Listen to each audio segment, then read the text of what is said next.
Hi hello racers MM93ಗೆ welcome. Suzuki Shogun bore rebore ಮಾಡಿ ಮನೆಗೆ ತೊಗೊಂಬಂದುಬಿಟ್ಟಿದ್ದೀವಿ. ಇವಾಗ ಇದರಲ್ಲಿರೋ ಪಿಸ್ಟಿನ್ ಸೈಜ್ ಬಂದ್ಬಿಟ್ಟು 5.0. ಅದು ಮಾತ್ರ ಅಲ್ಲ, ಹೆಡ್ಡು ಬಂದ್ಬಿಟ್ಟು 1 mm ಲೆವೆಲ್ಗೆ ಬಫಿಂಗ್ ಮಾಡಿದ್ದಾರೆ ಪವರ್ಗೋಸ್ಕರ. ಇದಕ್ಕೆ ಹಾಕಿರೋದು ಪಿಸ್ಟಿನ್ ಬಂದ್ಬಿಟ್ಟು ಹೈ ಸ್ಪೀಡು. ಇದು ಬಂದ್ಬಿಟ್ಟು ಒಂದು ಜಪಾನ್ ಬ್ರ್ಯಾಂಡು. ಅವ್ರ ಹತ್ರ ತೊಗೊಂಬಂದೆ ಕೇಳಿ ಬಾಕ್ಸ್ನ, ಯಾಕಂದರೆ ವೀಡಿಯೋ ತೋರಿಸ್ಬೇಕಂತ ಯಾವ ಬ್ರ್ಯಾಂಡು ಪಿಸ್ಟಿನ್ ಹಾಕಿದಂತ ಎಲ್ಲ ಗೊತ್ತಾಗಬೇಕಲ್ಲ, ಅದಕ್ಕೋಸ್ಕರ. ಅದು ಮಾತ್ರ ಅಲ್ಲ, ರೆಡ್ ಕಲರ್ ಸಿಲಿಕಾನ್ ಪೇಸ್ಟ್ ಸಪೋರ್ಟ ತೊಗೊಂಬಂದಿರೋದು. ಇದು ಗಜನ್ ಪಿನ್ ಬೇರಿಂಗು ಪಿಸ್ಟಿನ್ ಜೊತೆನೇ ಅವರೇ ಕೊಟ್ಟರು. ಅದು ಮಾತ್ರ ಅಲ್ಲ, ಹೆಡ್ ಬೋರು ರೀಡ್ವಾಲ್ ಪ್ಯಾಕಿಂಗು ಇದು ಸಪೋರ್ಟ ತೊಗೊಂಬಂದಿರೋದು. ಇದು ಸಪೋರ್ಟ ಅಂಗಡಿಯಲ್ಲಿ ತೊಗೊಂಡಿರೋದು. ಇದ್ರದ್ದು ಪ್ರೈಸ್ ಬಂದು ಎಷ್ಟಾಗಿದೆ ಅಂದರೆ 2900 ಆಗಿದೆ. ಈ ಪಿಸ್ಟಿನ್ ಬೋರ್ದು ಮಾತ್ರ ಎಷ್ಟಾಗಿದೆ ಅಂದರೆ 2800 ಆಗಿದೆ ಅಷ್ಟೇ. ಟೋಟಲ್ 2900. ಫಿಕ್ಸಿಂಗ್ ಎಲ್ಲ ನಾವೇ ಫಿಕ್ಸ್ ಮಾಡ್ಕೊಳ್ಳೋದು. ಗಜನ್ ಪಿನ್ ಬೇರಿಂಗು ಇವಾಗ ಲಾಕ್ ಓಪನ್ ಮಾಡ್ತಾ ಇದ್ದೀವಿ. ಇದು ಪ್ಯಾಕೆಟಲ್ಲಿ ಇದೆಯಲ್ಲ ಲಾಕು, ಇದರಲ್ಲಿ ಬಂದ್ಬಿಟ್ಟು 2 ಟೈಪ್ ಇರುತ್ತೆ. ಒಂದು ಲಾಕ್ ಬಂದ್ಬಿಟ್ಟು ರೌಂಡಾಗಿ ರಿಂಗ್ ಥರ ಬಂದ್ಬಿಟ್ಟು 2 ಹೋಲ್ಸ್ ಇರುತ್ತೆ. ಇದು ಬಂದ್ಬಿಟ್ಟು G ಟೈಪಲ್ಲಿದೆ. ಇದು ನಾನು ಫಸ್ಟ್ ಟೈಮ್ ಹಾಕ್ತಾಯಿದ್ದೀನಿ, ಯಾಕಂದರೆ ಅದರಲ್ಲಿ ಬಂದ್ಬಿಟ್ಟು ನೋಸ್ ಕಟ್ಟಿಂಗ್ ಪ್ಲೇಯರ್ ಬಿಟ್ಟು ಕ್ಲೀನ್ ಹಾಕ್ಕೊಳ್ಬೋದು. ಇದು ಹಾಕೋದು ಕಷ್ಟ ಅಂತ ಅನಿಸ್ತೈತೆ. ನೋಡೋಣ, ಹಾಕಿ ನೋಡೋಣ.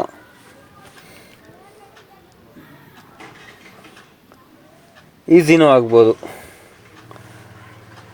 ಫಸ್ಟು ಒಂದು ಕಡೆ ಲಾಕ್ ಮಾಡ್ಕೋಬೇಕು.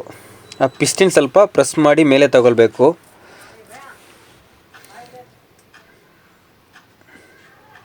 ಆ ಲಾಕ್ ಕಾಣೋ ಥರ ಮೇಲೆ ತೊಗೊಂಬರ್ಬೇಕು. ಅದಕ್ಕಂತ ಫುಲ್ ಸಪೋರ್ಟಾಗಿ ತಗೊಳ್ಳೋ ಥರ ಬೇಡ ಅಷ್ಟೇ. ಇವಾಗ ಅದ್ರದ್ದು ಲಾಕ್ ಒಂದು ಸ್ವಲ್ಪ ಪ್ರೆಸ್ ಮಾಡಿಕೊಂಡು ಒಂದು ಕಡೆ ಒಳಗಡೆ ತಳ್ಳಬೇಕು. ಸ್ವಲ್ಪ ಹೊರಡೋದು ಸಾಕು. ಸ್ಕ್ರೂ ಡ್ರೈವರ್ ಕೂಡ ಬಿಟ್ಟು ಟೈಟ್ ಮಾಡ್ಕೋಬೋದು.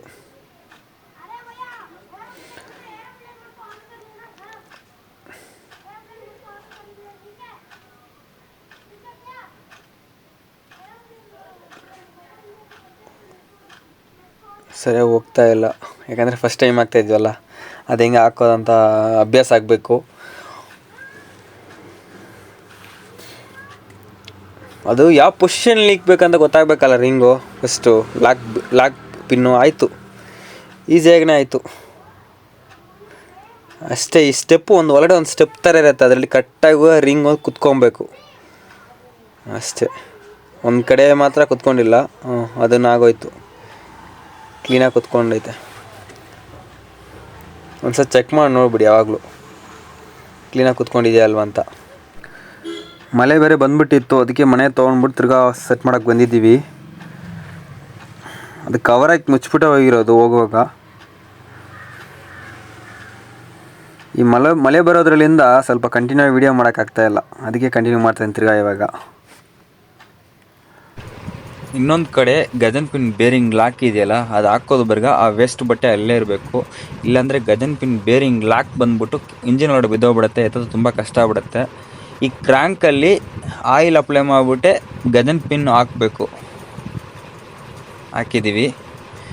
ಇವಾಗ ಬೇರಿಂಗ್ ಹಂಗೆ ಹಾಕ್ಬೇಕಂದ್ರೆ ಫಿಶ್ಶಿನ ಎತ್ತಿ ಕ್ಲೀನಾಗಿ ಕುಂದಿಸ್ಕೊಂಬಿಟ್ಟು ಬೇರಿಂಗ್ ನಿಲ್ಲಿಸ್ಬೇಕು, ಒಳಗಡೆ ತಳ್ಳಬೇಕು. ಇದು ಬಂದ್ಬಿಟ್ಟು ಪ್ಯಾಕಿಂಗ್ ಕಿಟೆಲ್ಲ ಫುಲ್ ತೊಗೊಂಬಂದುಬಿಟ್ಟಿದ್ದೀನಿ. ಸಿಲಿಕಾನ್ ಪೇಸ್ಟ್ ಹಾಕಬೇಕು. ಯಾಕಂದರೆ ಸಿಲಿಕಾನ್ ಪೇಸ್ಟ್ ಯಾಕೆ ಹಾಕ್ತಾಯಿದ್ದೀನಿ ಅಂದರೆ, ಇವಾಗ ಇಂಜನಲ್ಲಿ ಬಂದ್ಬಿಟ್ಟು ಕಂಪ್ರೆಷನ್ ಇರುತ್ತಲ್ಲ, ಆ ಫುಲ್ ಫೋರ್ಸ್ಗೆ ಆ ಕಂಪ್ರೆಷನ್ ಬೇಕಂದರೆ ಏರ್ ಲೀಕ್ ಆಗಬಾರ್ದು. ಅದಕ್ಕೆ ಏನು ಮಾಡಬೇಕಂದ್ರೆ ಸಿಲಿಕಾನ್ ಪೇಸ್ಟ್ ಕ್ಲೀನಾಗಿ ಪ್ಯಾಕಿಂಗ್ ಮಾಡ್ಕೋಬೇಕು. ಯಾರು ಹಾಕಲ್ಲ ಇವಾಗಲ್ಲ, ಯಾಕಂದರೆ ಕೇಳಿದ್ರೆ ಅವ್ರೇನಂತಾರೆ ಪ್ಯಾಕಿಂಗೇ ಸಾಕು ಅಂತಾರೆ. ನನಗೆ ಒಬ್ರು ಹೇಳಿದರು, ಅದೇ ಇಮ್ರಾನ್ ಅಂತ ಹೇಳಿದ್ನಲ್ಲ, ಅವ್ರು ಹೇಳಿದರು ಇದರಲ್ಲಿ ಏರ್ ಲೀಕ್ ಆಗಬೇಡ್ದು ಅಂತ ಹೇಳಿದ್ರು. ಅದಕ್ಕೆ ನಾನು ಅವರು ಕೂಡ ಹೆಂಗೆ ಹಾಕಿದ್ರು ಅಂದರೆ ಪ್ಯಾಕಿಂಗ್ ಮಾತ್ರ ಹಾಕಿದ್ದು. ಅದಕ್ಕೆ ನಾನೇನೋ ಯೋಚನೆ ಮಾಡಿದೆ ಸಿಲಿಕಾನ್ ಪೇಸ್ಟ್ ತೊಗೊಂಬಂದು ಹಾಕ್ಬಿಡೋಣ ಅಂತ. 4 ಸ್ಟ್ರೋಕ್ ಬೈಕಲ್ಲಿ ಹಾಕಿ ಅನಿಸಿದ್ದು ನೋಡಿದ್ದೀನಿ, 2 ಸ್ಟ್ರೋಕ್ ನಾನು ನೋಡಲಿಲ್ಲ. ಸರಿ ಪರವಾಗಿಲ್ಲ, ಏನಾಗತ್ತೆ ಅಂತ ಹೇಳ್ಬಿಟ್ಟು ನಾವೇ ಸಿಲಿಕಾನ್ ಪೇಸ್ಟ್ಲ ತೊಗೊಂಬಂದುಬಿಟ್ಟಿದ್ದೀವಿ.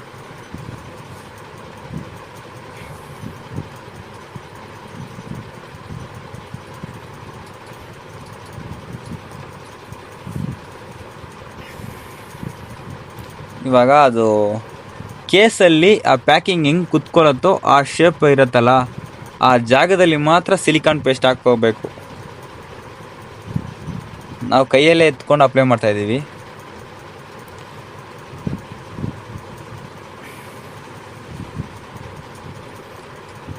ಅಷ್ಟೇ. ಈ ಥರ ಆ ಶೇಪ್ ಹೆಂಗಿದೆ ನೋಡಿ, ಆ ಕೇಸ್ದು ಪ್ಯಾಕಿಂಗ್ ಹೆಂಗೆ ಕುತ್ಕೊಳ್ಳೋ ಅದೇ ಶೇಪಲ್ಲಿ ಮಾತ್ರ ಅದು ಹಾಕಬೇಕು. ಹಾಕ್ಬಿಟ್ಟು ಲಾಸ್ಟ್ ಏನು ಮಾಡಬೇಕಂದ್ರೆ ಕೈಯಲ್ಲೇ ಸ್ವಲ್ಪ ಎಲ್ಲೆಲ್ಲಿ ಅನಿಸಿಲ್ವೋ ಅಲ್ಲೆಲ್ಲ ಕೈಯಲ್ಲಿ ಅನಿಸ್ಬೇಕು.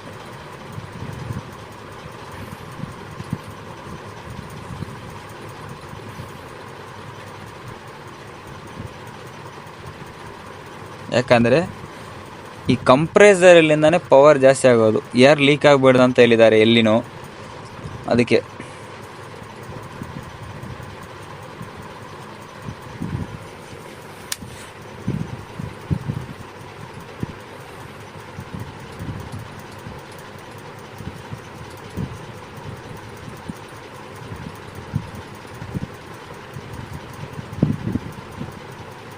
ಈ ಕಡೆ ಎಲ್ಲ ಆಯಿತು, ಇವಾಗ ಆ ಕಡೆ ಹಾಕಬೇಕು.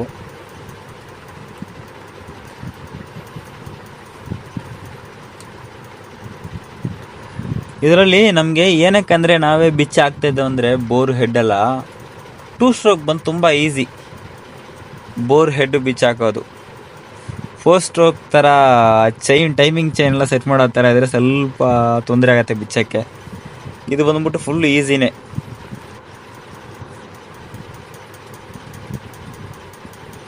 ಯಾಕಂದರೆ ಇದಕ್ಕೆ ಟೈಮಿಂಗ್ ಚೈನ್ ಬರಲ್ಲ, ಡೈರೆಕ್ಟ್ ಕ್ರ್ಯಾಂಕ್ ಬರುತ್ತೆ. ಕ್ರ್ಯಾಂಕಲ್ಲಿ ಫಿಶಿನ್ ಕ್ಲೀನಾಗಿ ಲಾಕ್ ಮಾಡಿಬಿಟ್ಟು ಹೆಡ್ ಹಂಗೆ ಲಾಕ್ ಮಾಡೋದಷ್ಟೇ. ಇದು ಪ್ಯಾಕಿಂಗ್ ಕಿಟ್ಟಲ್ಲಿ ಸಿಲಿಕಾನ್ ಪೇಸ್ಟ್ನ ಹಾಕ್ಕೋಬೇಕು, ಅದಕ್ಕೂ ಅಪ್ಲೈ ಮಾಡ್ಕೊಂಬಿಟ್ರೆ ಒಳ್ಳೆಯದು. ಯಾಕಂದರೆ ಅದರಲ್ಲಿ ಕೇಸಲ್ಲಿ ಸರಿ ಹಾಕಿಲ್ಲ ಅಂದರೆ ಕೂಡ ಇದರಲ್ಲಿ ಕ್ಲೀನಾಗಿ ಕುತ್ಕೊಂಡ್ಬಿಡತ್ತೆ ಅಂತ ನಮ್ಮ ಐಡಿಯಾ. ಅದು ಬೆಂಡ್ ಆಗ್ತಾಯಿತ್ತಲ್ಲ, ಅದಕ್ಕೆ ಕೆಳಗಡೆ ಒಂದು ಶೀಟ್, ಯಾವುದನ್ನ ಒಂದು ಶೀಟ್ ಕೆಳಗಡೆ ಇಟ್ಕೊಂಡ್ಬಿಟ್ರೆ ಆ ಪ್ಯಾಕಿಂಗು ಬೆಂಡ್ ಆಗೋಲ್ಲ, ಕ್ಲೀನಾಗಿ ಕುತ್ಕೊಂಡ್ಬಿಡತ್ತೆ. ಯಾಕಂದರೆ ಅದೊಂದು ಪೇಪರ್ ಥರ ತಾನೆ, ನೋಟಲ್ಲಿ ಒಂದು ಪೇಜ್ ಎಷ್ಟಿರುತ್ತೆ ಆ ಥರ ಒಂದು 3 ಪೇಜ್ ಒಟ್ಟಿಗೆ ಇಟ್ಕೊಂಡ್ರೆ ಎಷ್ಟು ದಪ್ಪ ಇರುತ್ತೋ ಅಷ್ಟೇ ಇರುತ್ತೆ ಈ ಪ್ಯಾಕಿಂಗು. ಒಂದು ಸತಿ 2 ಹಾಕಿದ್ದೆ ಪ್ಯಾಕಿಂಗು, ಇನ್ನೊಬ್ರು ಹೇಳ್ತಾಯಿದ್ರು 3 ಕೂಡ ಹಾಕ್ಬೋದು, ಪವರ್ ಏನಾಗತ್ತಂತ. ಈ ಹೆಡ್ ಇದೆಯಲ್ಲ, ಈ ಹೆಡ್ಡಲ್ಲಿ ಕ್ಲೀನ್ ಮಾಡಿಕೊಡು ಅಂದರೆ ಎಲ್ಲಿ ಕೆಳಗಡೆ ಕಾಣಿಸ್ತಿದೆ ನಿಮಗೆ ಹೆಡ್ಡು, ಆ ಹೆಡ್ಡಲ್ಲಿ ಬಫಿಂಗ್ ಮಾಡಿಬಿಟ್ಟಿದ್ದಾನೆ ಮಿಷನ್ ತೊಗೊಂಬಿಟ್ಟು. ಒಂದು ಲೇಯರ್ ಥರ ಫುಲ್ಲು ಬಫಿಂಗ್ ಮಾಡಿ ಲೆವೆಲ್ ಮಾಡಿಬಿಟ್ಟವನೆ. ಯಾಕೋ ಹಿಂಗೆ ಮಾಡಿದ್ಯಾ ಅಂತ ಕೇಳಿದ್ರೆ ಇಂಜನ್ಗೆ ಪವರ್ ಜಾಸ್ತಿ ಆಗತ್ತೆ ಅಂತ ಹೇಳ್ಬಿಟ್ಟಿದ್ದ.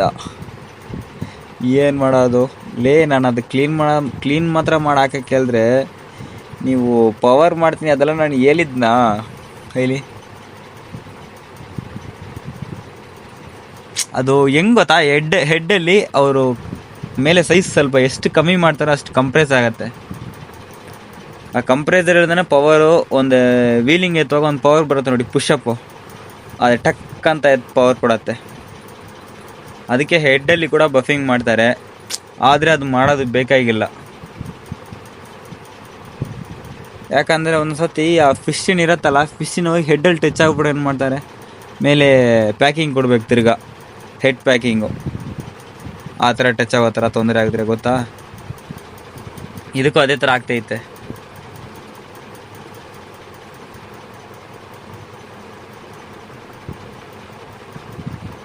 ಕಟ್ಟಾಗ್ಬಿಡುತ್ತೆ, ಯಾಕಂದರೆ ನಾವು ಸಿಲಿಕಾನ್ ಪೇಸ್ಟ್ ಹಾಕಿದ್ದೀವಲ್ಲ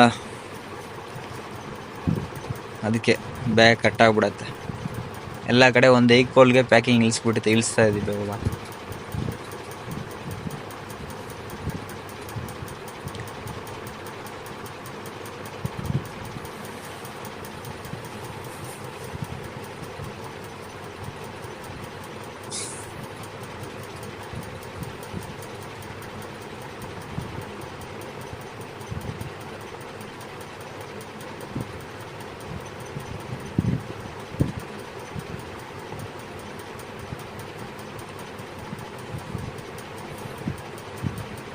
ಅಷ್ಟೇ, ಕೆಳಗಡೆ ಟಚ್ ಆಯ್ತು. ಇವಾಗ ಕೇಸಲ್ಲಿ ಕರೆಕ್ಟಾಗಿ ಅದು ಎಡ್ಜ್ ಏನಿದೆಯೋ ಆ ಪ್ಯಾಕಿಂಗ್ ಎಲ್ಲ ಫಿಲ್ ಆಗಿದೆ, ಹಾಗೆ ಪ್ರೆಸ್ ಮಾಡಿಬಿಟ್ಟಿದ್ವಿ. ಪ್ರೆಸ್ ಮಾಡಿಲ್ಲ ಅಂದ್ರೂ ಓಕೆನೇ, ಯಾಕಂದರೆ ಬೋರ್ ಹಾಕ್ತೀವಲ್ಲ, ಬೋರ್ ಟೈಟ್ ಮಾಡುವಾಗ ಅದು ಟೈಟ್ ಆಗಿಬಿಡುತ್ತೆ.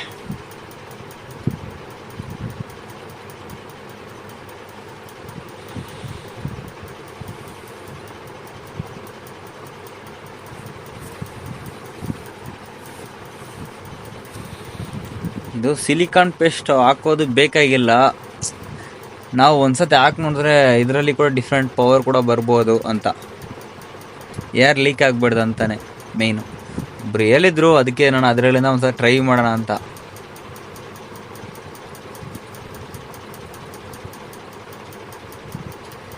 ಸಿಲಿಕಾನ್ ಪೇಸ್ಟ್ ಹಾಕಿಲ್ಲ ಅಂದ್ರೆ ಏನು ತೊಂದರೆ ಇಲ್ಲ, ಹಾಕಿದ್ರೂ ಏನು ತೊಂದರೆ ಇಲ್ಲ. ನನಗೆ ಪವರ್ ಸಿಗತ್ತಂತಾನೆ, ಏರ್ ಲೀಕ್ ಆಗಬಾರ್ದು ಅಂತಾನೆ ಇದು ಹಾಕ್ತಾ ಇದ್ದೀನಿ ಅಷ್ಟೇ. ಮಾಡೋದೇ ಮಾಡ್ತೀವಿ, ಹಿಂಗೆ ಮಾಡಿದ್ರೆ ಏನಾಗುತ್ತೆ, ಇದರಲ್ಲಿಂದ ಏನು ತೊಂದರೆ ಆಗಲ್ಲ. ಆದರೆ ಬೋರ್ ಬಿಚ್ಚುವಾಗ ತುಂಬ ಕಷ್ಟ ಆಗುತ್ತೆ, ಯಾಕಂದರೆ ಸಿಲಿಕಾನ್ ಪೇಸ್ಟ್ ಟೈಟಾಗಿ ಇಟ್ಕೊಂಡು ಬರುತ್ತೆ. ಆದರೆ ಇದರಲ್ಲಿ ಏನು ಗೊತ್ತಾ ಒಳ್ಳೆಯದು, ಆ ಕೇಸ್, ಸೆಂಟರ್ ಕೇಸ್ ಇದೆ, ಆ ಸೆಂಟರ್ ಕೇಸ್ಗೂ ಬೋರ್ಗೂ ಮಧ್ಯದಲ್ಲಿ ಆಯಿಲ್ ಲೀಕ್ ಆಗಲ್ಲ. ಅದೊಂದು ಬೆನಿಫಿಟ್ ಇದೆ ಇದರಲ್ಲಿ, ಈ ಸಿಲಿಕಾನ್ ಪೇಸ್ಟ್ ಹಾಕೋದ್ರಿಂದ. ಪಕ್ಕ 100% ಆಗಲ್ಲ, ಏರು ಲೀಕ್ ಆಗಲ್ಲ, ಆಯಿಲು ಲೀಕ್ ಆಗಲ್ಲ.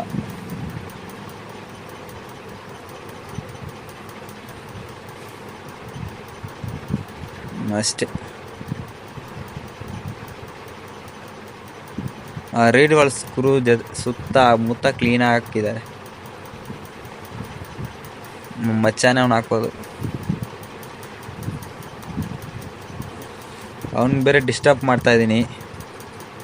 ಆದರೆ ಅವ್ನು ಬಂದ್ಬಿಟ್ಟು ನನಗಿಂತ ತುಂಬ ಹುಚ್ಚು ಈ ಥರ ಗಾಡಿ ರೆಡಿ ಮಾಡೋದ್ರಲ್ಲಿ. ಅದು ಹೆಂಗೆ ಬಂತ ಗೊತ್ತಿಲ್ಲ ನನಗೂ ಇತ್ತು, ಇಲ್ಲ ಅಂತ ಹೇಳಲ್ಲ. ಬರ್ತಾ ನನಗಿಂತ ಅವನೇ ದೊಡ್ಡ ಹುಚ್ಚಾಗ್ತಾ ಇದ್ದಾನೆ. ನಾನು ಕೂಡ ಒಂದ್ಸತಿ ಸುಮ್ಮನೆ ರಿಪೇರಿ ಆಗಿದೆ ಅಂತ ತಲೆ ಕೆಡಿಸ್ಕೊಳ್ಳಲ್ಲ, ಒಂದ್ಸತಿ ಸೈಡ್ಲಿ ಬಿಟ್ಬಿಟ್ಟಿರ್ತೀನಿ, ಸ್ವಲ್ಪ ದಿನ ಇರಲಿ ಆಮೇಲೆ ಮಾಡ್ಕೊಳ್ಳೋಣ ಅಂತ. ಅವನು ಏನು ಮಾಡ್ತಾನಂದರೆ, ನನಗೂ ಇನ್ನೂ ಇಂಟ್ರೆಸ್ಟ್ ಕೊಡ್ತಾನೆ. ಮಾಮ್ ಅದು ರೆಡಿ ಮಾಡೋಣ ಬಾ ಮಾಮ್, ಎಷ್ಟು ದಿನ ಹಂಗೆ ಇರುತ್ತೆ, ತುಂಬ ದಿನ ಆಯಿತು ಬಾ ಮಾಮ್ ಹೋಗೋಣ ಅಂತ ಇರ್ತಾನೆ. ಇರೋ ದುಡ್ಡು ರೆಡಿ ಮಾಡಬೇಕಲ್ಲ ಅಂದ್ರೂ ಕೇಳಲ್ಲ. ಅದೇ ಥರ ಇವಾಗ ಸೆಟ್ ಮಾಡ್ತಾಯಿದ್ದೀನಿ ನೋಡು.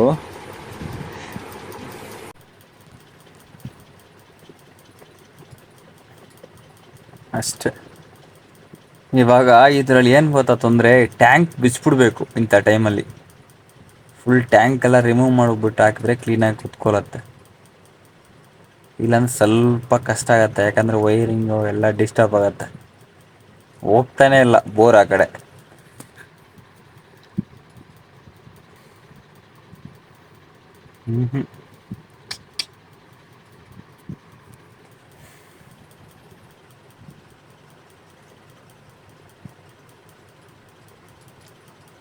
ಅದಕ್ಕೆ ನಾನೇ ಟ್ರೈ ಮಾಡ್ತಾಯಿದ್ದೀನಿ ಇವಾಗ. ಆದರೆ ಅವನು ನನಗಿಂತ ಎಕ್ಸ್ಪೋರ್ಟು ನಿಜವಾಗ್ಲೂ. ಸೆಕೆಂಡ್ PUC ಓದ್ತಾ ಇದ್ದಾನೆ ಅವನು. ಸ್ವಲ್ಪ ದಿನ ಇದೆ, ಎಕ್ಸಾಮ್ ಬೇರೆ ಬರ್ತೈತೆ ಅವನಿಗೆ. ನಮ್ಮ ಅಕ್ಕ ಬೇರೆ ಬೈತಾ ಇದ್ದಾರೆ, ಅವ್ನಿಗೆ ಯಾಕೋ ಡಿಸ್ಟರ್ಬ್ ಮಾಡ್ತಾ ಇದೀಯಾ ಅಂತ. ಆದರೆ ನಾನು ಡಿಸ್ಟರ್ಬ್ ಮಾಡಲ್ಲ. ಅವನು ಬಂದ್ಬಿಟ್ಟು ಅಷ್ಟೊಂದು ಇಂಟ್ರೆಸ್ಟು ಇಂಥ ಬೈಕ್ ಮೆಕ್ಯಾನಿಕ್ ಅಂದರೆ. ಈ ಬೈಕ್ ರೆಡಿ ಮಾಡೋದು ಅಂದರೆ ತುಂಬ ಇಷ್ಟ. ನಾನು ಇಲ್ಲದ ಟೈಮಲ್ಲಿ ಕೂಡ ಅದರಲ್ಲಿ ಏನಿದೆ, ಏನು ಮಾಡ್ತಾರೆ, ಹೆಂಗೆ ರೆಡಿ ಮಾಡೋದು ಅಂತ ಯೂಟ್ಯೂಬಲ್ಲಿ ಚೆಕ್ ಮಾಡಿಬಿಟ್ಟು, ನಾನು ಇಲ್ಲ ಅಂದರೆ ಕೂಡ ಬಿಚ್ಚಿ ನೋಡ್ತಾನೆ ಅವನು.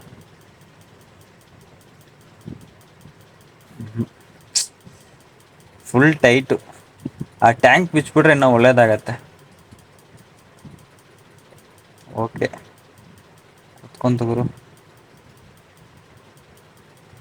ಅಷ್ಟೇ ಗುರು.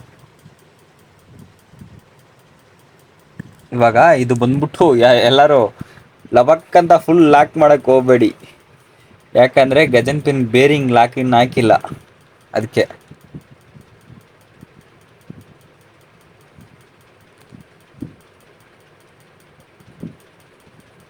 ಆಯಿತು.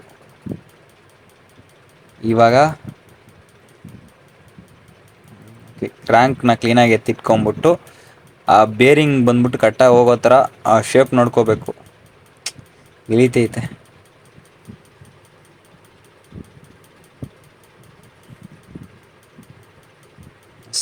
ಆ ಬೇರಿಂಗ್ ಸ್ಟ್ರೈಟ್ ಈ ಕಡೆ ಈ ಕಡೆಯಿಂದ ನೋಡಿದ್ರೆ ಆ ಕಡೆ ಕ್ಲೀನಾಗಿ ಕಾಣಬೇಕು.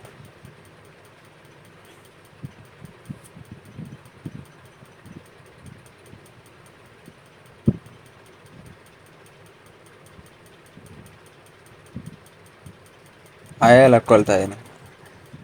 ಅದು ಮುಚ್ಚಳಲ್ಲಿ ಆಯಿಲ್ ಹಾಕಿದ್ದೆ ಆವಾಗಲೇ ಮೊದಲೇ. ಅದಕ್ಕೆ. ಯಾಕಂದರೆ ಗಜನ್ ಬಿನ್ ಬೇರಿಂಗಲ್ಲಿ ಅದು ಆಯಿಲ್ ಹಾಕ್ಬಿಟ್ಟೆ ಅಪ್ಲೈ ಮಾಡಬೇಕು. ಆಯಿಲ್ ಅಪ್ಲೈ ಮಾಡಿದ್ಮೇಲೂ ಈ ಥರ ಲಾಕ್ ಮಾಡಿದ್ರೆ ಬೆಸ್ಟ್.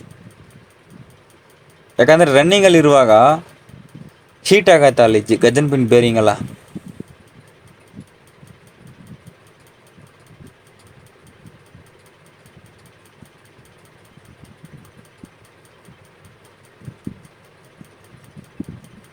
ಆ ಕ್ರ್ಯಾಂಕಲ್ಲಿಂದ ಆ ಕಡೆ ಹೋಯ್ತಂದ್ರೆ ಸಾಕು.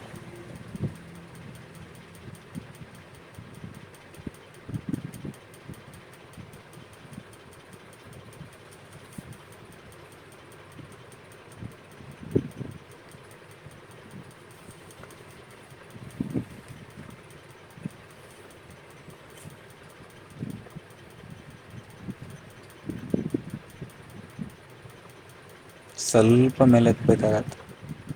ಯಾಕಂದರೆ ಅವನು ವಿಡಿಯೋನೂ ಮಾಡ್ತಾ ಇದ್ದಾನೆ, ಒಂದು ಕೈಯಲ್ಲಿ ಬೋರ್ನ ಇಟ್ಕೊಂಡಿದ್ದಾನೆ. ಬೋರ್ ಇಳಿತೈತೆ ಕೆಳಗಡೆ.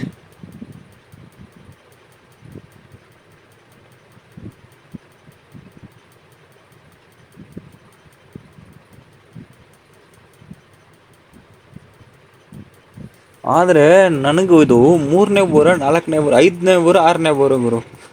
3ನೇ ಬೋರ್ 4ನೇ ಬೋರಲ್ಲ, 5ನೇ ಬೋರೋ 6ನೇ ಬೋರೋ ಮಾಡ್ತಾಯಿದ್ದೀನಿ. ಪಾ, ನನಗೆ ಇದಕ್ಕೆ ಮುಂಚೆ ಒಂದು ಗಾಡಿ ಇಕ್ಕಿದ್ದೆ, ಸ್ಟೆನ್ನರು. ನನ್ನ ಫಸ್ಟಿನ ಗಾಡಿ ಅದು. ಅದರಲ್ಲೂ ಇದೇ ಥರ ಒಂದು 6 ಸತಿ ಬೋರ್ ಮಾಡಿದ್ದೀನಿ ಗುರು. ಅದು ಬಂದ್ಬಿಟ್ಟು ತೊಗೊಂಡಿರೋ 2015 ತೊಗೊಂಡೆ, 2015 ನನ್ನ ಫಸ್ಟ್ ಗಾಡಿ. ನನಗೆ ಈ ಬೈಕು ಆ ಬೈಕು ಅಂತಲ್ಲ, ಅವಾಗ ಫೇವ್ರೇಟ್ ಎಲ್ಲ ಏನಿಲ್ಲ. ಆದರೆ ಬೈಕ್ ಅಂದ್ರೇ ಇಷ್ಟ. ಆ ಥರ ಬೈಕ್ ಅಂದರೆ ಇವಾಗ ಕೂಡ ಅಷ್ಟೇ, ಯಾವುದೇ ಬೈಕ್ ಇರಲಿ ಬೈಕ್ ಅಂದರೆ ಇಷ್ಟ. ಅದರಲ್ಲಿ ಆಮೇಲೆ ಫೇವ್ರೇಟು. ಅದು ಬಿಟ್ಬಿಟ್ಟು ಆ ಬೈಕ್ ಇಷ್ಟ ಆಗಲ್ಲ, ಈ ಬೈಕ್ ಇಷ್ಟ ಆಗಲ್ಲ ಅಂತ ಹೇಳಲ್ಲ.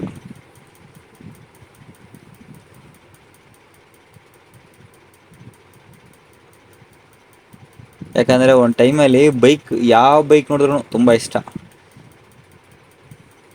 ಇವಾಗ ನನಗೆ ಆ ವಯಸ್ಸಲ್ಲಿ ಬಂದ್ಬಿಟ್ಟು, ಚಿಕ್ಕ ವಯಸ್ಸಲ್ಲಿ ಏನಂದರೆ ಯಾವ ಬೈಕ್ ಇದ್ರೂ ತುಂಬ ಇಷ್ಟ. ನಾನು ಫಸ್ಟ್ ಓಡಿಸಿರೋದು ಗಾಡಿ ಹೇಳಿರ್ತೀನಿ. ಯಾವ ಗಾಡಿ ಅಂದರೆ TVS 50 ಫಸ್ಟ್ ಓಡಿಸಿರೋದು. ಯಾವಾಗ 5th 6th ಓಡಿಸ್ದೆ. ಅವತ್ತೇ ಫಸ್ಟ್ ಟೈಮ್ ಓಡಿಸ್ದೆ. ಅವತ್ತೇ ಕೆಳಗಡೆ ಬಿದ್ದೋಗ್ಬಿಟ್ಟೆ. ಆದರೆ ಅದು ಹೆಂಗೆ ಗೊತ್ತಾ, ನಾನು ಸೈಕಲ್ಲ ಸಖತ್ತಾಗಿ ಓಡಿಸ್ತೀನಿ, ಅದೇ ಥರ ಆರಾಮಾಗಿ ಓಡಿಸ್ಕೊಂಡು ಹೋಗ್ಬಿಟ್ಟೆ. ಒಂದು 5 ಕಿಲೋಮೀಟ್ರ್ ಓಡಿಸ್ಕೊಂಡು ಹೋಗ್ಬಿಟ್ಟೆ. ತಿರ್ಗಾ ರಿಟರ್ನ್ ಬರೋ ಟೈಮಲ್ಲಿ ಊರ ಕಡೆ ಬಂದ್ಬಿಟ್ಟು ಸ್ವಲ್ಪ ತಾರ್ ರೋಡ್ ಇರುತ್ತಲ್ಲ, ತಾರ್ ರೋಡು ಕೆಳಗಡೆ ಮಣ್ಣಿರುತ್ತಲ್ಲ, ಅದಕ್ಕೂ ಒಂದು ಅರ್ಧ ಅಡಿ ಸ್ಲೋಪ್ ಕೊಟ್ಟಿರ್ತಾರೆ. ನಾನೇನು ಮಾಡ್ಬಿಡ್ದೆ, ಸ್ಲೋಪಲ್ಲಿಂದ ಟಕ್ಕಂತ ತಿರ್ಸ್ದೆ ನೋಡು, ಬಿದ್ದೋಗ್ಬಿಟ್ಟಿದೆ ಗಾಡಿ.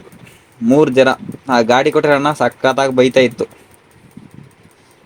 ಏನೋ ಈ ಥರ ಮಧ್ಯ ರೋಡಲ್ಲಿ ಕೆಳಗಡೆ ಬೀಳಿಸ್ಬಿಟ್ಟಿದ್ಯಾ ಅಂತ. ಸೈಲೆನ್ಸರ್ ಬೇರೆ ಏನೋ ಕಟ್ಟಾಗೈತೆ ಅಂತ ಹೇಳಿದ್ರು. ಆವಾಗ ಒಂದು 2-3 ತಿಂಗಳು ಅವ್ರು ಮನೇಲಿ ನಿಲ್ಸಿದ್ರು ಹಣ್ಣಿಂದ, ಗಾಡಿ ಸ್ಟಾರ್ಟ್ ಆಗ್ತಾಯಿಲ್ಲ ಅಂತ ಹೇಳ್ಬಿಟ್ಟು. ಆಮೇಲೆ ಅದರಲ್ಲಿಂದ ಗಾಡಿ ಓಡಿಸಿಲ್ಲ. ಸೆಕೆಂಡ್ ಬಂದ್ಬಿಟ್ಟು RX ಗೇರ್ ಗಾಡಿಯಲ್ಲಿ. ಗೇರ್ ಗಾಡಿಯಲ್ಲಿ ಫಸ್ಟು RX. ಅದು ಬಂದ್ಬಿಟ್ಟು ವಿತೌಟ್ ಗೇರ್ ಅಲ್ಲ, TS 50. RX ಬಂದ್ಬಿಟ್ಟು ಯಾವಾಗ ಅಂದರೆ 7th 8th ಸಮರ್ ಹಾಲಿಡೇ ಇರತ್ತಲ್ಲ, ಆ ಟೈಮಲ್ಲಿ ಓಡಿಸಿದ್ದೆ ಫಸ್ಟ್ ಟೈಮು ಅಷ್ಟೇ. ಆ ಕಡೆ ಬೇರಿಂಗ್ ಎಲ್ಲ ಕ್ಲೀನಾಗಿ ಹೊಂದಿಸಿದ್ದೀನಿ, ಈ ಕಡೆ ಲಾಕ್ ಮಾತ್ರ ಹಾಕಬೇಕು.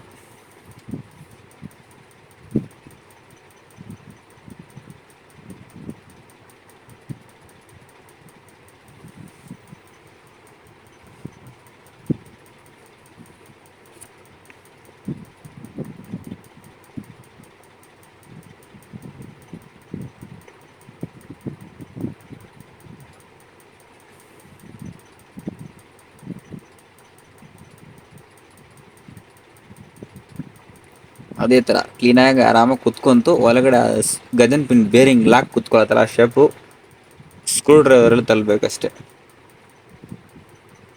ಕ್ಲೀನಾಗಿ ಕುತ್ಕೊಂಡಿದ್ದಾರೆ. ಒಂದ್ಸತಿ ಚೆಕ್ ಮಾಡಬೇಕು ಗಜನ್ ಪಿನ್ ಬೇರಿಂಗ್ ಲಾಕ್ ಕ್ಲೀನ್ ಆಗಿದೆ ಅಂತ.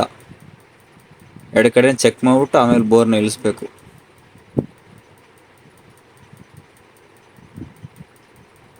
ಅಷ್ಟೇ.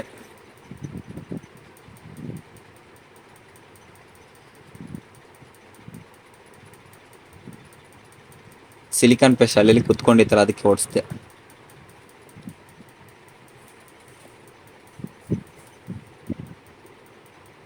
ಅಷ್ಟೇ ಗುರು, ಇದಾದ್ಮೇಲೆ ಯಾವುದಿಲ್ಲ ಗುರು. ಇದಾದ್ಮೇಲೆ ಎಲ್ಲ ಇನ್ನ ತುಂಬ ಈಸಿ. ಅದು ಕ್ಲೀನಾಗಿ ಕುತ್ಕೊಳ್ಬೇಕು. ಈ ಥರ ತಟ್ಕೊಂಡ್ರೆ ಟೈಟ್ ಮಾಡುವಾಗ ಟೈಟಾಗಿ ಕ್ಲೀನಾಗಿ ಕುತ್ಕೊಳ್ಳುತ್ತೆ. ಆದರೆ ನಾವು ಸೆಟ್ ಮಾಡುವಾಗ ಈ ಥರ ಶೇಕ್ ಮಾಡಿ ಕ್ಲೀನಾಗಿ ಚೆಕ್ ಮಾಡಬೇಕು.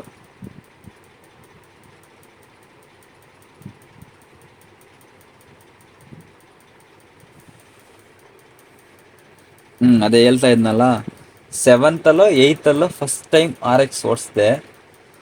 ಅದು ಹೆಂಗೆ ಗೊತ್ತಾ, ಸಮ್ಮರ್ ಹಾಲಿಡೇಯಲ್ಲಿ ಸ್ಕೂಲ್ ಲೀವ್ ಬಿಡ್ತಾರಲ್ಲ ಆ ಟೈಮಲ್ಲಿ ಕೆಲಸ ಹೋಗ್ತಾ ಇದ್ದೆ, ಟೈಲ್ಸ್ ಕೆಲಸ ಹೋಗಿದ್ದೆ ಸಮ್ಮರ್ ಹಾಲಿಡೇಯಲ್ಲಿ. ಆವಾಗ ಬಂದ್ಬಿಟ್ಟು ಟೈಲ್ಸ್ ಹಾಕೋರು ಅಣ್ಣ ಹತ್ರ ಇತ್ತು RX 100 RX 135 ಅದು ಗೊತ್ತಿಲ್ಲ. ಆದರೆ RX 100 ಇರ್ಬೇಕು ಅನ್ಸತ್ತೆ, ನನಗೆ ಸರಿ ಜ್ಞಾಪಕ ಇಲ್ಲ. ಅವಾಗ RX ಅಲ್ಲ ಅಷ್ಟೊಂದು ಫೇಮಸ್ ಅಲ್ಲ, ಏನಿಲ್ಲ. ಅರೆ ಎಲ್ಲರ ಹತ್ರ ಇತ್ತಲ್ಲ ಅವಾಗ, ಅದ್ರ ಮೇಲೆ ಯಾರು ಕ್ರೇಜ್ ಏನಿಲ್ಲ. ನಾರ್ಮಲ್ RX ಅಂದರೆ ಹಂಗೆ ಇತ್ತು ಹೆಸರು ಒಂದು ಟೈಮಲ್ಲಿ. ಇವಾಗ RX ಅಂದರೆ ಅದೇ ಓಲ್ಡ್ ಇಸ್ ಗೋಲ್ಡ್ ಅನ್ನುವಾಗ, ಅವಾಗಿನ ಥರ ಇವಾಗ ಪವರ್ ಸಿಗಲ್ಲ ಅನ್ನುವಾಗ ಹಳೆ ಗಾಡಿ ವ್ಯಾಲ್ಯೂ ಇವಾಗ ಗೊತ್ತಾಗತ್ತೆ.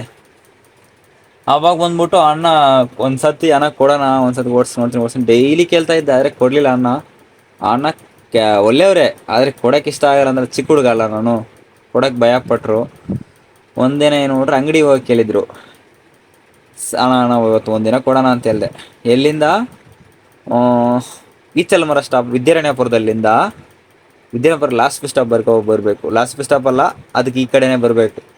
ಅಲ್ಲಿವರೆಗೂ ಹೋಗಿ ಕೇಳಿದರು. ಸರಿ ಗಾಡಿ ಸ್ಟಾರ್ಟ್ ಮಾಡಿದೆ. ನನಗೆ ಆವಾಗ ಗೇರ್ ಗಾಡಿ ಬಗ್ಗೆ ಏನು ಗೊತ್ತಿಲ್ಲ. ಫಸ್ಟ್ ಗೇರ್ ಹಾಕ್ಕೊಂಡು ಫಸ್ಟ್ ಗೇರಲ್ಲೇ ಹೋಗಿದ್ದೀನಿ ನೋಡಿ ಅಂಗಡಿಗೆ. ಈಚಲಮರ ಸ್ಟಾಪಲ್ಲಿಂದ ವಿದ್ಯಾರಣ್ಯಪುರ ಲಾಸ್ಟ್ ಬಸ್ ಸ್ಟಾಪ್ ಮಧ್ಯೆ ಅಲ್ಲಿ ಒಂದು ಅಂಗಡಿಗೆ ಹೋಗಿದ್ದೆ. ಅವ್ರು ಕಳಿಸಿದ್ರು, ಅದೇನೋ ಒಂದು ಐಟಮ್ ಅದು ಬೇಕಾಗಿಲ್ಲ, ಅದೇ ತಗೊಂಬರಕ್ಕೆ ಕೇಳಿದರು. ಹೋಗಿ ತಗೊಂಬಿಟ್ಟು ಬರ್ತಾ ಇದ್ದೆ. ಫಸ್ಟ್ ಗೇರಲ್ಲೇ ಹೋಗಿ ಫಸ್ಟ್ ಗೇರಲ್ಲೇ ಬರ್ತಾ ಇದ್ದೀನಿ. ಸೌಂಡ್ ಹೆಂಗೆ ಕೊಡ್ತಾ ಇದ್ದೀನಿ, ಗಡ್ರು ಅಂತ ಬರುತ್ತಲ್ಲ ಹಂಗೆ, ಆ ಥರ ಓಡಿಸ್ತಾ ಇದ್ದೆ. ಇರಿ ಒಂದು ನಿಮಿಷ, ಇದು ಬಂದು ಪ್ಯಾಕಿಂಗು. ಈ ಪ್ಯಾಕಿಂಗ್ ಬಂದ್ಬಿಟ್ಟು ಹೆಡ್ ಪ್ಯಾಕಿಂಗ್ ಏನು ಮಾಡಿದೆ ಗೊತ್ತಾ, ಈ ಫಿಸ್ಟಿನ್ ಸೈಜ್ ದೊಡ್ಡದಾಗಿದೆ, ಮತ್ತು ಈ ಫಿಸ್ಟಿನ್ ಬಂದ್ಬಿಟ್ಟು ಹೆಡ್ಡಲ್ಲಿ ಟಚ್ ಆಗೋ ಥರ ಇತ್ತು. ಯಾಕಂದರೆ ಅವ್ನು ಬಫಿಂಗ್ ಮಾಡಿಬಿಟ್ಟಿದ್ನಲ್ಲ, ಅದಕ್ಕೆ 3 ಪ್ಯಾಕಿಂಗ್ ತೊಗೊಂಬಂದ್ಬಿಟ್ಟಿದ್ವಿ. 3 ಹೆಡ್ ಪ್ಯಾಕಿಂಗ್ ತೊಗೊಂಬಂದ್ಬಿಟ್ಟು ಸೈಜ್ ಓವರ್ ಆಗಿದೆಯಲ್ಲ ಫಿಸ್ಸಿಂದು, ಆ ಪ್ಯಾಕಿಂಗಲ್ಲಿ ಟಚ್ ಆಗ್ತಾಯಿತ್ತು ಫಿಸ್ಟಿನು. ಅದಕ್ಕೆ ನಾವೇನು ಮಾಡಿದಂದರೆ, ಫೈಲ್ ಗೊತ್ತಾ, ಫೈಲು ಈ ಪ್ಲಂಬರೆಲ್ಲ ಇಕ್ಕಿರ್ತಾರೆ ನೋಡಿ, ಅದೊಂದು ಫೈಲ್ದು ಅದು ಬಂದ್ಬಿಟ್ಟು ಬಫಿಂಗ್ ಮಾಡಬೇಕು. ಈ ಹೆಡ್ ಪ್ಯಾಕಿಂಗ್ನ ಕ್ಲೀನಾಗಿ ಇಟ್ಕೊಂಡ್ಬಿಟ್ಟು ಸ್ಕೆಚ್ಚಲ್ಲಿ ಕ್ಲೀನಾಗಿ ಮಾರ್ಕ್ ಮಾಡ್ಕೊಂಬಿಟ್ಟು ಆ ಬಫಿಂಗ್ ಎಲ್ಲ ಫುಲ್ ಕ್ಲೀನಾಗಿ ಪಿಸಿನ್ ಹೋಗೋ ಥರ ಬಫಿಂಗ್ ಮಾಡ್ಕೊಂಬಿಟ್ಟು ಹೆಡ್ ಪ್ಯಾಕಿಂಗ್ ಚೆಕ್ ಮಾಡಿಬಿಟ್ಟು ಆಮೇಲೆ ಸೆಟ್ ಮಾಡ್ತಾಯಿದ್ದೀವಿ. ಪಿಸ್ಟಿನಿಗೆ ಏನೋ ಟಚ್ ಆಗತ್ತಾ ಹೆಡ್ ಪ್ಯಾಕಿಂಗ್ ಅಂತ ಫುಲ್ಲು ಬಫಿಂಗ್ ಮಾಡಿದ್ದೀವಿ. ಯಾಕಂದರೆ ಒರಿಜಿನಲ್ ಪ್ಯಾಕಿಂಗ್ ಬಂದ್ಬಿಟ್ಟು ಟಚ್ ಆಗತ್ತೆ, ಯಾಕಂದರೆ 50 ಅಲ್ಲ ಫಿಸ್ಟಿನು. ಹಂಗಾದರೆ ಲೆಕ್ಕ ಬಂದ್ಬಿಟ್ಟು 1.50 ಬರುತ್ತೆ ಅದು. ಆದರೆ ಅವ್ರು ಬಂದ್ಬಿಟ್ಟು 50 ಅಂತ ಕೊಟ್ಟವ್ರೆ.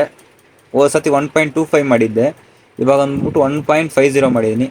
ಹೆಡ್ ಪ್ಯಾಕಿಂಗ್ ಕುತ್ಕೊಳ್ಳೋ ಜಾಗ ಕೂಡ ಸಿಲಿಕಾನ್ ಪೇಸ್ಟ್ ಹಾಕ್ತಾಯಿದ್ದೀನಿ.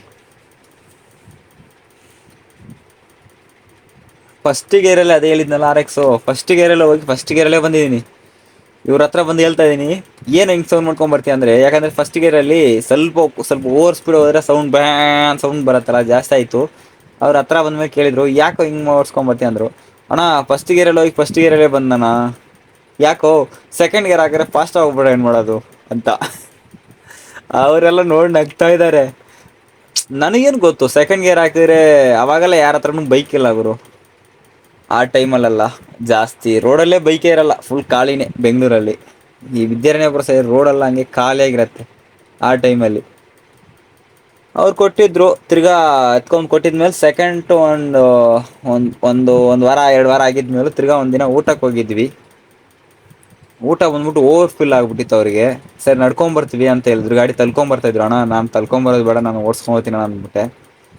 ತಿರ್ಗಾ ಕೊಟ್ಟರು ನೋಡು. ಅವತ್ತು ಅವ್ರು ಹೇಳಿದ್ರಲ್ಲ ಸೆಕೆಂಡ್ ಗೇರು 3rd ಗೇರ್ ಅಲ್ಲ, ಅವತ್ತು ಹಾಕಿದ್ವಿ ನೋಡು. ಫಸ್ಟ್ ಗೇರ್ ಹಾಕಿ ಸೆಕೆಂಡ್ ಗೇರು, ಆಮೇಲೆ 3rd ಗೇರು, 4th ಗೇರು ಹಾಕ್ಕೊಂಡು ಆವಾಗ ಓಡಿಸ್ಕೊಂಡು ಹೋದೆ. ಆಮೇಲೆ ಗೊತ್ತಾಯಿತು, ಗೇರ್ ಹಾಕೋದ ಮೇಲೆ ಡಿಫ್ರೆಂಟ್ ಅಲ್ಲ, ನಾವು ಆಕ್ಸಿಲೇಟರ್ ಥ್ರಾಟಲ್ ಕೊಡೋದ್ರ ಮೇಲೆ ಪವರ್ ಹೋಗತ್ತಂತ. ಗೇರ್ ಬಂದ್ಬಿಟ್ಟು ಒಂದು ಲೆವೆಲ್ ಮೇಲೆ ಲೆವೆಲ್ ಸ್ಪೀಡ್ ಹೋಗುತ್ತೆ ಅಷ್ಟೇ. ಸೆಕೆಂಡ್ ಗೇರ್ ಆಗಿದ್ರೆ ಇನ್ನೂ ಜಾಸ್ತಿ ಸ್ಪೀಡ್ ಹೋಗುತ್ತೆ ಅಂತ ಇಲ್ಲ, ಸ್ಟಾರ್ಟಿಂಗಲ್ಲೇ ಹೋಗಲ್ಲ, ಹೋಗ್ತಾ ಹೋಗ್ತಾ ಗೇರ್ ಚೇಂಜ್ ಮಾಡ್ಬೇಕಂತ ಅವಾಗ ಗೊತ್ತಾಗಿರೋದು. ಸೆಕೆಂಡ್ ಗೇರ್ ಸ್ಟಾರ್ಟಿಂಗಲ್ಲಿ ಆಗ್ಬಿಟ್ರೆ ನಾನು ಪವರ್ ಕಿತ್ಕೊಂಡು ಹೋಗ್ಬಿಡುತ್ತೆ ಅಂದ್ಕೊಂಡ್ಬಿಟ್ಟೆ ಚಿಕ್ಕ ವಯಸ್ಸಲ್ಲಿ. ಅವಾಗ ಇದ್ದಿದ್ದು ನಾಲೆಜ್ ಅಷ್ಟೇ ನನಗೆ. ಅವಾಗ RX ಕ್ರೇಜ್ ಅಷ್ಟೊಂದಿಲ್ಲ. ಆ ಅಣ್ಣ ಬಂದ್ಬಿಟ್ಟು ಎಷ್ಟಕ್ಕೆ ಸೇಲ್ ಮಾಡಿದ್ರು ಗೊತ್ತಾ RX ನ ಆ ಟೈಮಲ್ಲಿ. ನಾನು ಓಡಿಸಿ ಬಿಟ್ಟಿದ್ಮೇಲೆ ಒಂದು ಒಂದು 6-7 ತಿಂಗಳಾಗಿದ್ಮೇಲೆ ತಿರ್ಗಿ ಅನ್ಸುತ್ತೆ, 6 1 ವರ್ಷ ಆಗಿದ್ಮೇಲೆ 7,000ಗೆ 8,000ಗೆ RX ಸೇಲ್ ಮಾಡಿದರು. ಅವಾಗ RXಗೆ ಅಷ್ಟೊಂದು ವ್ಯಾಲ್ಯೂ ಇಲ್ಲ, ಬರೀ 7,000 ಸೇಲ್ ಮಾಡಿದ್ರು ಅಣ್ಣ. ಶಕ್ತಿ ಅಂತ ಆ ಅಣ್ಣ ಇವಾಗ ಇಲ್ಲಿ ಇಂಡಿಯಾದಲ್ಲೇ ಇಲ್ಲ, ಬೇರೆ ಕಂಟ್ರಿಗೆ ಹೋಗಿದ್ದಾರಂತೆ. ಆ ಅಣ್ಣ ತಮಿಳು, ನಾನು ತಮಿಳೇ, ಆದರೆ ಆ ಅಣ್ಣ ತುಂಬ ಒಳ್ಳೆಯವರು. ಆ ಅಣ್ಣ ಬಂದ್ಬಿಟ್ಟು ಊರಿಗೆ ಹೋಗ್ಬಿಟ್ಟು ಊರಲ್ಲಿಂದ ದುಬೈಗೋ ಸಿಂಗಾಪುರ್ಗೋ ಏನೋ ಹೋಗಿದ್ದಾರಂತೆ. ಆದರೆ ಅಣ್ಣ ಫಸ್ಟ್ ಟೈಮ್ RX ಕೊಟ್ಟಿದ್ದು ಇನ್ನೂ ಜ್ಞಾಪಕ ಇದೆ. ಯಾರು ಕೊಡಲ್ಲ ಅವಾಗೆಲ್ಲ, ಗಾಡಿನೇ ಇರಲ್ಲ. ಆ ಅಣ್ಣ ಹತ್ರ ಮಾತಾಡಿ ತುಂಬ ವರ್ಷ ಆಯಿತು, ನೋಡಲೇ ಇಲ್ಲ. ಆ ಅಣ್ಣ ಇವಾಗ ಹೆಂಗಿರ್ತಾರೋ ಪರವಾಗಿಲ್ಲ, ಆದರೆ RX ಫಸ್ಟ್ ಟೈಮ್ ಓಡಿಸಿರೋದು. ಈಗ ಅಣ್ಣ ಆವಾಗ RX ಬಗ್ಗೆ ಅವಾಗ ಗೊತ್ತಿದ್ರೆ ಅಣ್ಣ ಹತ್ರ ನಾನೇ ತಗೊಳ್ತಾ ಇದ್ದೆ, ಆ ಶಕ್ತಿ ಅಣ್ಣ ಹತ್ರ.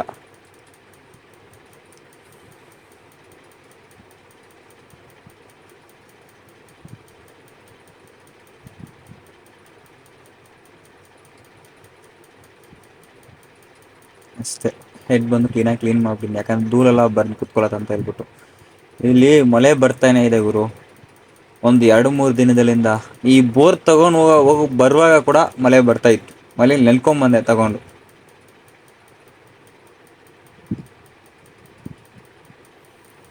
ಏನೋ ಬೋರ್ ಪ್ಯಾಕಿಂಗ್ ಮಾಡೋದು ಎಲ್ಲ ಅಂದರೆ, ನೀನು ಸ್ಟೋರಿಯಲ್ಲಿ ಕೂತ್ಕೊಂಡಿದ್ಯಾ ಅಂತ ತಲೆ ಬೇಜಾರಾಗ್ತೈತಾ? ಸುಮ್ಮನೆ ತಲೆ ತಿನ್ಬೇಡ, ಸುಮ್ಮನೆ ಕೆಲಸ ಮಾಡಲಿ ಅನ್ನೋ ಥರ ಇದ್ದರೆ ಸಾರಿ.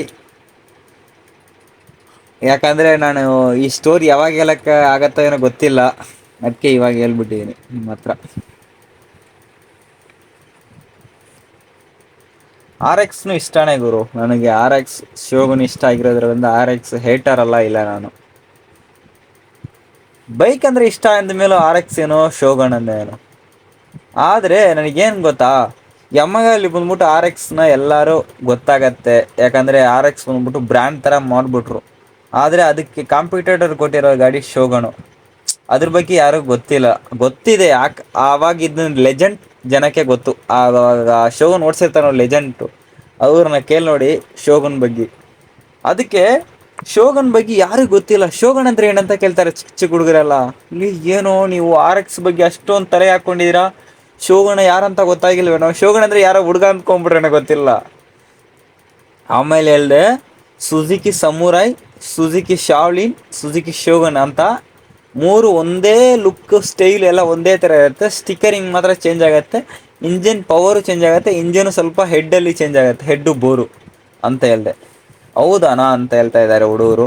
ಅದಕ್ಕೆ ನಾನು ಏನು ಗೊತ್ತಾ, ಫಸ್ಟ್ ಶೋಗನ್ಗೆ ಯಾಕೆ ಬರೀ ಶೋಗನ್ ಬಗ್ಗೆನೇ ವಿಡಿಯೋ ಮಾಡ್ತಾಯಿದ್ದೀನಿ ಅಂದರೆ, ಶೋಗನ್ ಬಗ್ಗೆ ಯಾರು ಗೊತ್ತಿಲ್ಲ. ಶೋಗನ್ ಬಗ್ಗೆ ನಾನು ಎಲ್ಲರಿಗೂ ತಿಳಿಸ್ಬೇಕು. RX ಕಾಂಪಿಟೇಟರ್ ಒಬ್ಬರು ಇದ್ದಾರೆ, ಅವರೇ ಸುಜುಕಿ ಶೋಗನ್ ಅಂತ, ಅಷ್ಟೇ, ಬೇರೆ ಏನಿಲ್ಲ. ಅದಕ್ಕಂತ RX ಹೇಟರ್ ಅಲ್ಲ, ನಾನಲ್ಲ, ಸರಿನಾ? ಆದರೆ ನನಗೂ RXಗಿಂತ ಇಲ್ಲ, RX ಲೆವೆಲ್ಗೆ ಶೋಗನ್ನ ನಾನು ಗೊತ್ತಿಲ್ಲದವ್ರಿಗೆಲ್ಲ ತಿಳಿಸ್ತೀನಿ. ಆಮೇಲೆ ಗೊತ್ತಾಗತ್ತೆ RX ಕಾಂಪಿಟೇಟರ್ ಒಬ್ಬರು ಇದ್ದಾರೆ ಶೋಗನ್ ಅಂತ. ಆಮೇಲೆ ಶೋಗನ್ಗಂತ ಒಂದು ಕ್ರೇಜಿ ಫ್ಯಾನ್ ರೆಡಿ ಮಾಡಬೇಕಂತ ನನಗೆ ಆಸೆ, ಬೇರೆ ಏನಿಲ್ಲ. ನಿಮಗೆ ಏರಿಯಾದಲ್ಲಿ ಸುಜುಕಿ ಶೋಗನ್ ಬೈಕ್ ಯಾರನ್ನ ಇಕ್ಕಿದ್ರೆ ಅವ್ರ ಬೈಕ್ ತೊಗೊಂಡು ಒಂದು ರೌಂಡ್ ಹೋಗಿ ನೋಡಿ, ಅವಾಗ ಗೊತ್ತಾಗತ್ತೆ. ಅದ್ರದ್ದು ಫೀಲೇ ಡಿಫ್ರೆಂಟ್ ಗುರು ನಿಜವಾಗ್ಲು. ಆದರೆ ನಾನು ಸುಮ್ಮನೆ ರೆಡಿ ಮಾಡ್ತಾಯಿದ್ದೀನಿ, ನನಗೂ ಬೇಜಾರಾಗ್ತೈತೆ. ಅದು ತಪ್ಪು ನಂದೇ ಗುರು. ತುಂಬ 1 ವರ್ಷ ಹತ್ರ ನಿಧಾನಕ್ಕೆ ಹೋಗ್ಬೇಕು ಅನ್ಸತ್ತೆ ಗುರು. ನಾನು ಒಂದು 1500 ಕಿಲೋಮೀಟ್ರ್ ಆಗಿದ್ಮೇಲೆ ತುಂಬ ಫಾಸ್ಟು ಒಂಥರ ಮಜಾ ಬರುತ್ತಲ್ಲ, ಆ ಕ್ರೇಜಲ್ಲಿ ತುಂಬ ಪವರು ಆಕ್ಸಿಲೇಟರ್ ಕೊಟ್ಬಿಟ್ಟು ಗಾಡಿ ಫುಲ್ ಪವರ್ ಹೆಂಗಂದರೆ ಚಚ್ಕೊಂಡು ಹೋಗುತ್ತೆ, ಆ ಥರ ಪವರಲ್ಲಿ ಹೋಗ್ತೈತೆ. ಆದರೆ ಸೀಸ್ ಆಗಿಬಿಡ್ತೈತೆ, ಏನು ಮಾಡಲಿ. ನನಗೆ ಒಂದ್ಸತಿ ಬೇಜಾರಾಗತ್ತೆ, ಏನು ಅನ್ಸತ್ತೆ ಗೊತ್ತಾ, ಏನು ಸುಮ್ಮನೆ ಎಷ್ಟಪ್ಪ ನಾವು ಮಾಡ್ತಾ ಇದೀವಿ, ವೇಸ್ಟ್ ಖರ್ಚು ಮಾಡ್ತಾ ಇದ್ದೀವ ಅಂತ. ಇವಾಗ ನಾನು ಈ ವಿಡಿಯೋ ಮಾಡಿ ಎಷ್ಟು ತಿಂಗಳಾಯ್ತು ಗೊತ್ತಾ. ಈ ವಿಡಿಯೋ ಹಾಕೋಕ್ಕೆ ತುಂಬ ಲೇಟ್ ಆಯಿತು, ಯಾಕಂದರೆ ಕೆಲಸ ಬಂದ್ಬಿಟ್ಟು ಕೆಲಸದ ಪ್ರಾಬ್ಲಮ್ ಇತ್ತು. ಅದಕ್ಕೆ ವಿಡಿಯೋ ಸರಿಯಾಗಿ ಹಾಕೋಕ್ಕಾಗಲಿಲ್ಲ. ಯಾರು ಬೇಜಾರು ಮಾಡ್ಕೋಬೇಡಿ, ಯಾಕಂದರೆ ನಾನು ಕೆಲ್ಸಕ್ಕೆ ಹೋಗ್ತಾ ಇದ್ದೀನಿ ಮತ್ತು ಈ ವಿಡಿಯೋನ ಹಾಕ್ತಾಯಿದ್ದೀನಿ.